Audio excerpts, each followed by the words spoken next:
And India is all set to host Russian President Vladimir Putin today. The highly anticipated visit will see Putin having a bilateral with Prime Minister Narendra Modi, with discussions ranging from trade, defense ties, economic cooperation and more. Indian-born Russian MLA from Kursk, Abhay Singh, called Putin's visit historic, saying that President Putin's visit highlights strong ties between the two countries. बहुत important यात्रा है।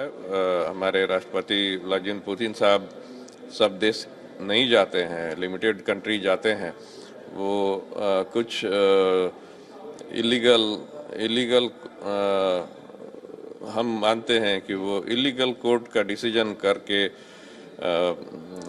कुछ warrant issue, हाँ, इसके चलते हर देश नहीं जाते हैं। लेकिन अगर वो इंडिया आ रहे हैं तो काफ़ी महत्वपूर्ण बात है। गहराई, दोस्ती की गहराई आप इसी से माप सकते हैं कि मोदी साहब और प्रेसिडेंट पुतिन साहब में कितनी गहराई दोस्ती।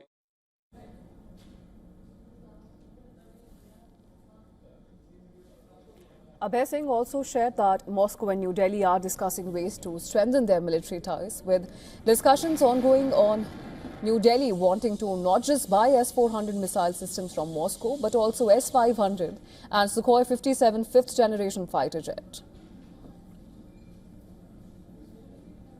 S-400 के बाद S-500 की भी बात हो रही है, उस पे भी आइए। और उसमें Su-57 पे भी आइए। दूसरे देश का महंगी हवाई जहाज़ों का नतीजा तो आप देख चुके हैं। इंडिया को रशिया टेक्नोलॉजी भी ट्रांसफ़र करता है। ये नहीं है कि उसमें कोई माइक्रोचिप लगा हुआ है।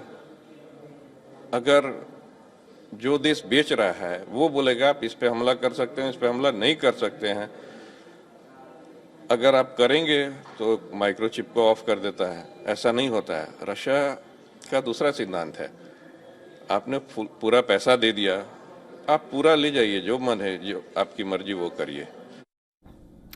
Russian House organized opening of photo exhibition dedicated to the 25th anniversary of Federal Service for Military Technical Cooperation and Rosoboron Export. During the high-profile visit, the two leaders are expected to hold talks on civil nuclear cooperation, including compact reactor technology, counter-terrorism and the ongoing Ukraine conflict.